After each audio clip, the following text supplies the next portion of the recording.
జై శ్రీమన్నారాయణ. సుదర్శనవాణి పరిపూర్ణ వాస్తు యూట్యూబ్ ఛానల్కి స్వాగతం.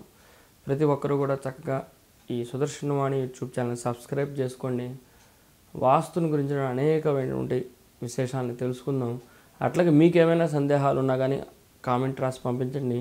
దాన్ని కూడా మనం ఇక్కడ ప్రశ్న రూపంలో చక్కగా కూడా మనం చెప్పే అవకాశం ఉంటుంది.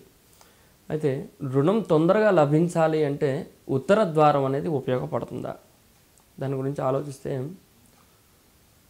అసలు మనకు గృహంలో ఉత్తర ద్వారం ఎందుకు పెడుతున్నాం? చాలామంది అంటూ ఉంటారు, వాళ్ళకి సూట్ కాకపోయినా నాకు ఉత్తర ద్వారం ఉండాల్సిందేనండి, పలానా అయ్య గారు చెప్పారు, పలానా గురువు గారు చెప్పారంటారు. చాలా సంతోషం. అసలు ముందుగా మన పేరు మీద ఏ ద్వారం బలంగా ఉందో అనేది చూసినట్లయితే తప్పకుండా అక్కడే మనకు రుణం లభించడం కాదు, ధనమే లభిస్తుంది. ధనం లభించాలంటే ఏం కావాలి కోరుకోవాలి, కానీ రుణం లభించాలంటే ఏం చేయాలి కోరుకో. రుణం లభించాలి అంటే ఏంటి? మన దగ్గర ధనం అనేది లోపించింది కనుక రుణం లభించకుండా ధనాన్నే పెంచుకోవాలి. ధనం పెంచుకోవాలంటే ఏం చేయాలి? ఇక్కడ ఉన్న యజమాని ఇక్కడనే అభివృద్ధి జరగాలి అంటారు.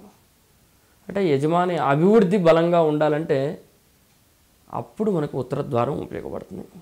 అప్పుడు ఇంకా రుణం రావడం కాదు, ధనమే మనకు బలం పెరిగేలాగా చేస్తుంది అంటాడు. కనుక ఉత్తర ద్వారం పెట్టుకుంటే కరెక్ట్గా మనకు 0 డిగ్రీలో కనుక నార్త్ చూపించేటువంటి గృహాల్లో బలంగా ఉత్తరం వైపున గురు శుక్ర స్థానాలను టచ్ చేస్తూ కనుక ద్వారాన్ని అమర్స్తే, అంటే గురు శుక్ర స్థానాలని కనుక ఆనుకుని ఉండే విధంగా కనుక ఉత్తర ద్వారాన్ని పెడితే తప్పకుండా ధనం అనేది లభిస్తుంది. రుణం అనేది పుట్టకుండా పోతుంది. రుణం లేదు అంటే కనుక ఆ యజమాని చాలా ప్రశాంతంగా ఉన్నట్టే. రుణం లభించాలంటే కదా, రుణం లేకుండా ఉంటే యజమాని ప్రశాంతంగా ఉంటాడు. ఆ ప్రశాంతత కావాలంటే కొంత బలం ఉండాలి, దైవ బలం ఉండాలి. ఆ దైవ బలం ఎక్కడ ఉంటుంది? మనం నడిచేటువంటి నడకలోనే ఉంటుంది. నడక ఎక్కడ స్టార్ట్ అవుతుంది? సింహద్వారం నుంచి నడక స్టార్ట్ అవుతుంది యజమానికి.